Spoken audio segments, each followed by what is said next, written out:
cream. I got nothing to show you on camera. Just listen to the audio today, like always. I've not had a lot of time to do a lot of filming, so I tend to hit record on my way to point A to point B, so to speak.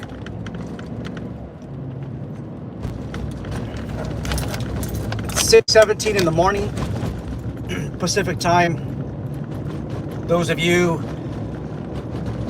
hopefully you guys are getting up to go to work, or maybe you're getting off a graveyard shift. Today's video, I will be talking about the NYPD incident in which they attempted to handcuff a 14-year-old girl, and basically the officer was lynched by the mob. Can't say that. This whole incident is basically called a David and Goliath situation, and we'll talk more about that. Guys, I know that this is not NYPD. A lot of people don't understand the different law enforcement agencies and the different government agencies. It's the New York City, I think it's Department of Parks and Recreation or something like that. Maybe Department of Parks. It looks like they have their own park ranger staff. Maybe inspectors. I don't know. I don't know if they're a branch of NYPD, but it was not NYPD, the actual NYPD police officers that were involved. I believe that these inspectors, these code enforcement officers, or these rangers, we'll just call them employees. We'll call them New York City park employees. I don't know if they're armed. I don't know if they have any weapons. It did not appear that way.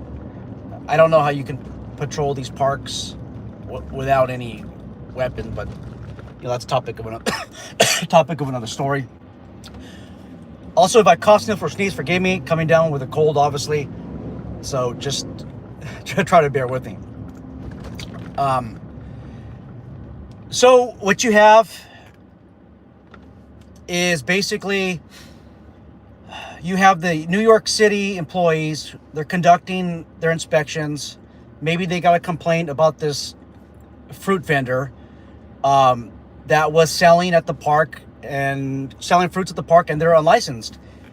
And the New York City Park, they found the need to handcuff this girl. I have no idea what happened. I don't know if the girl is the one selling the fruits. I don't know if the mom was selling the fruits and they're trying to handcuff the mom and then the daughter gets involved.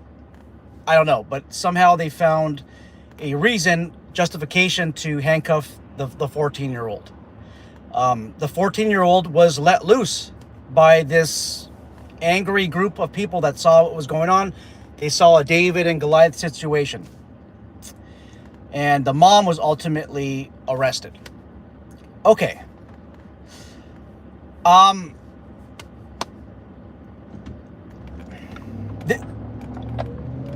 This video, this incident demands attention from those of you who are interested in a career in government or a career in law enforcement.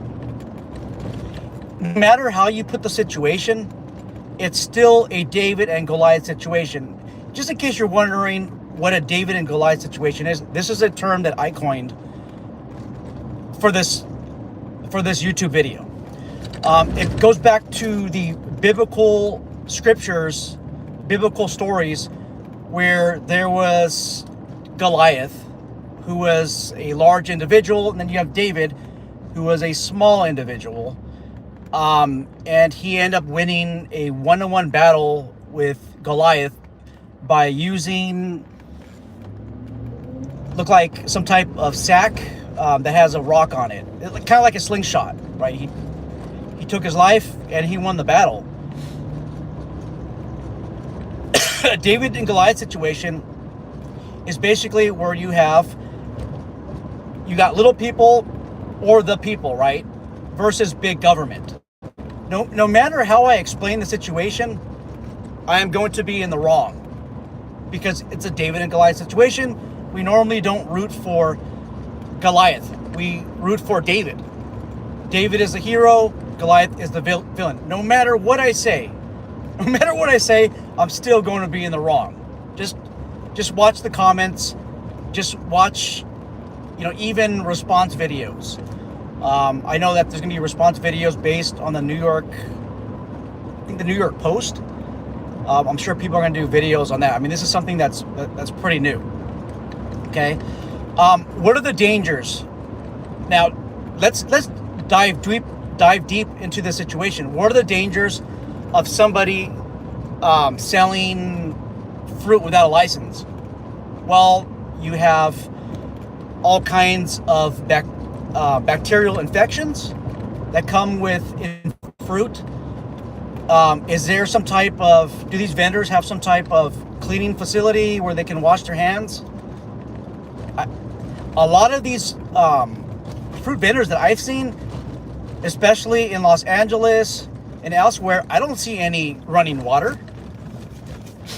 I don't see soap. I don't see fresh water. I have never seen any hands being washed. Does that mean that it's bad fruit? No, I do like the precautions though, right? Guys, this should not be a David and Goliath situation, because this person that's selling fruit, let me ask you this, how much do you think that they makes? What if I tell you that $500 to $600 a day is not an unreasonable number for an area like Los Angeles or New York? It's not unreasonable to make $500 to $600 a day. That would put you at, and again, I'm just driving on the road right now. That would put you somewhere between like almost $30 an hour, maybe $34 an hour, roughly. Okay, that's probably a little bit more than the average private security officer makes. And guys, this is when you minus the operating expenses. There's a lot of take-home pay. I mean, as a law enforcement officer, I think my pay is probably, I don't know, $500 to $600 a day, maybe a little bit more. But I have tons of deductions. Every paycheck, I have like $1,200 deductions. These vendors, okay, do you think that they pay a business tax? No. That's why they're being cited. That's why it looked like they tried to cite somebody and somebody resisted arrest somehow. Maybe they said, I'm not going to sign the citation. Okay, well, the only guarantee for you to promise to appear in court that we can legally do is that we could undergo under legal procedure is get your signature on the citation with your promise to appear in court and perhaps a thumbprint on the back of the citation or maybe on the front. That's the only guarantee. It's very possible that somebody here refused. Again, I don't know. There's no body camera footage. Who knows, right? So, taxes, okay? That's a huge issue. They're not being taxed. Are they paying federal taxes, state taxes? I don't know. All I can tell you is it's probably under the table. Probably cash only. There's an incentive.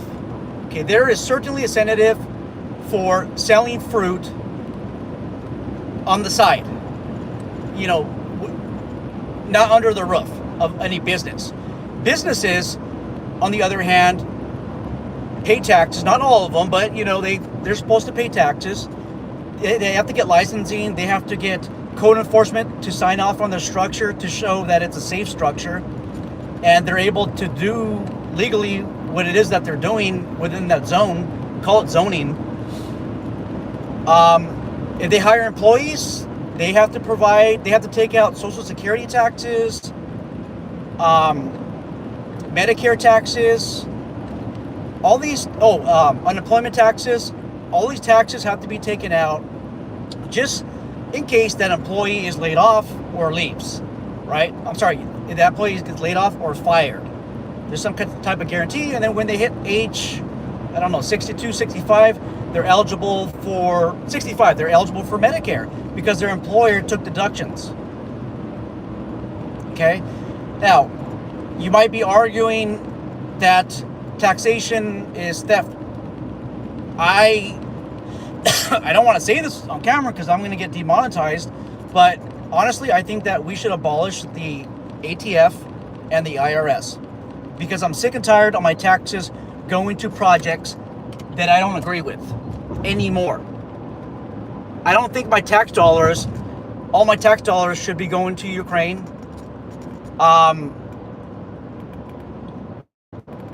For the war in Israel, I don't think that dollar amount, millions of dollar amount, or is it billions, should be going over there. All that amount. I don't think that the United States of America should be fronting that huge bill with my tax dollars.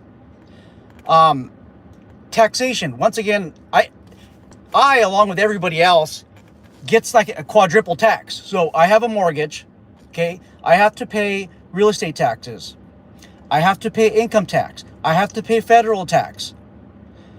I have to pay sales tax.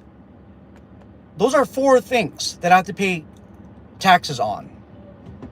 Even on YouTube, I get YouTube revenue. I make about $200 a month. That's it.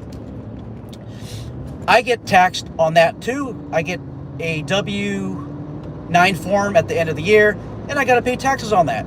That's like quadruple taxes. Most of you, or a good majority of you, pay all the taxes that I mentioned, whereas the street vendor that's selling the fruits may not be paying all those taxes. I mean, if you're not paying a business tax, you're probably not paying for all the other taxes that you're obligated to. I'm just saying that abolish those entities I just talked about. That's where my stance is. But if I'm going to pay all these taxes, you should pay too. So my $600 a day that I make, that's almost the same as our fruit vendor. Okay, I should be getting more take-home pay than that person because I'm paying my tax. Actually, we should be getting the same, right? But we're not. This has turned into a racist argument.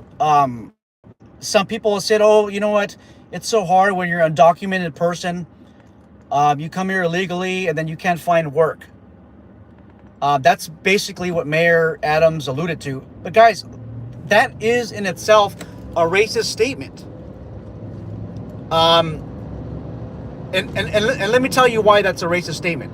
How do you know that this person is an undocumented person? Because of the color of their skin? Because their inability to speak English? I'm just saying. We have a David and Goliath situation. Is David really David? After a little discussion, I'm starting to think that David isn't really David. Right? The whole lynching. Guys, if you're a law enforcement officer or a private security officer,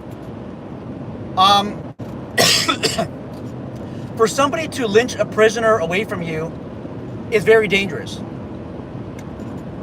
Whoever did this risked the safety of this 14-year-old, and also endangered the life of this New York City employee. I mean, you're surrounded by an angry group of people who don't like what you're doing. That's a very dangerous situation. Okay? How could they have dealt with this in a more peaceful manner? Well, first off, if they knew that this was going to lead to this, I'm sure that they would have maybe changed their route. But I guess another route that you can take is conduct the surveillance. You conduct a surveillance operation with an undercover operative that works for New York City. You wait until the end of the day when everybody leaves the park. I would think I think prime time vendor, correct me if I'm wrong, New Yorkers, I don't know, maybe lunchtime. This is lower Manhattan area. I've never been to New York. The closest to New York I've been to was Boston, Logan Airport. And then I drove to New Hampshire. That was in October at the SIG Academy, but that's the closest I've been to the East Coast. Um, I don't know when rush hour is to eat. But I'm also pretty sure that they're making over $500 to $600. Okay. But I think that the better course of action for something like this is have a surveillance officer or team surveillance this person, right? And then as they leave the park, when everybody's almost gone, then you make the physical arrest if you have to. For them throwing the food cart in the trash,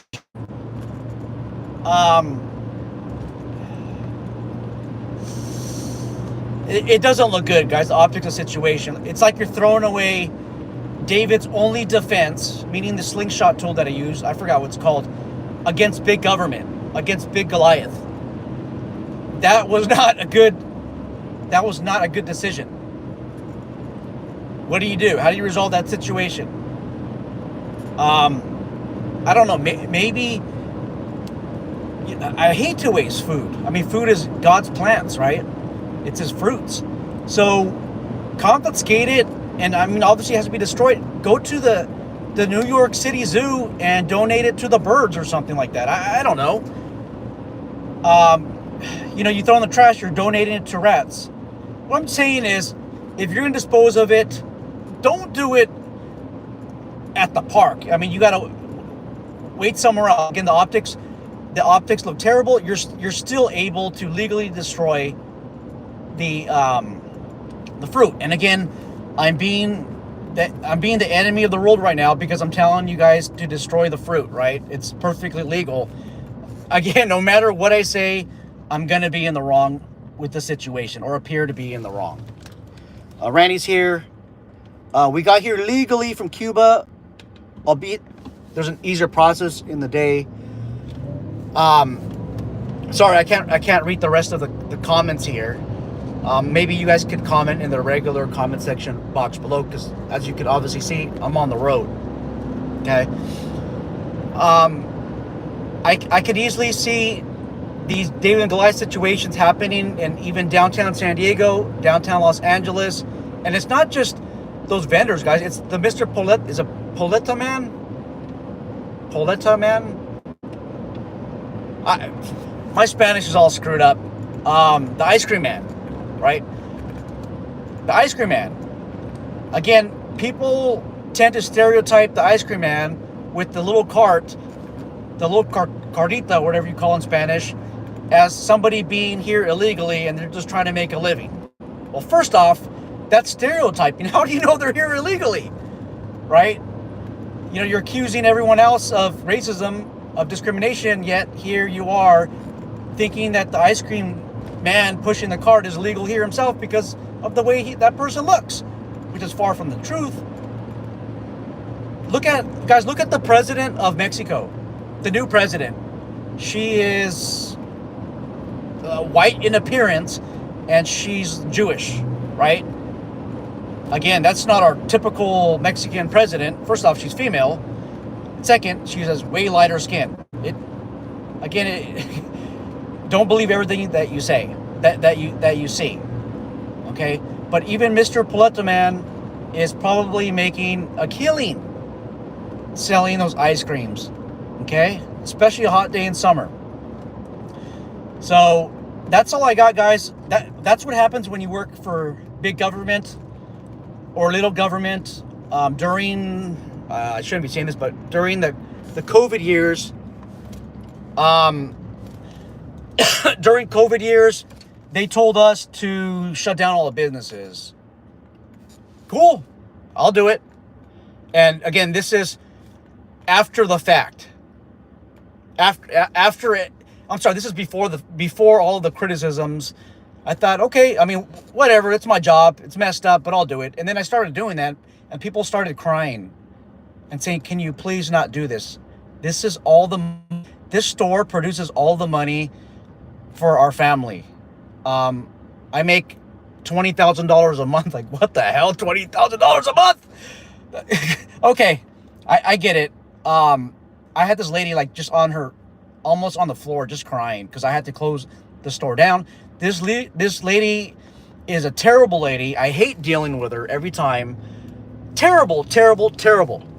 But my heart went out to her when I had to tell her, no, you have to close.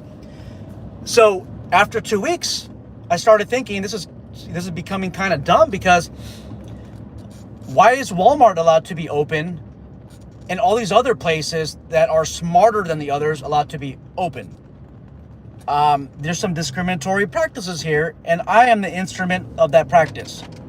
So I just started not following orders, just passing by the businesses, pretending I didn't see an open business, and that's it.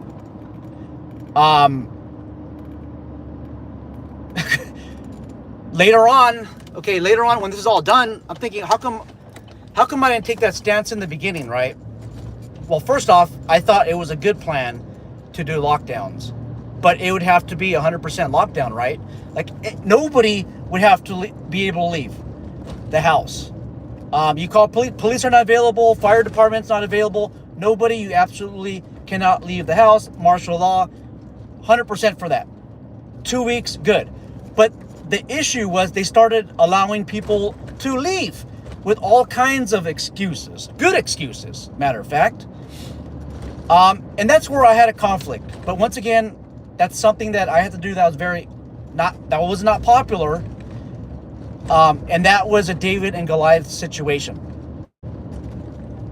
So are you ready to this work? I don't know. Those of you join the military. Let me ask you this.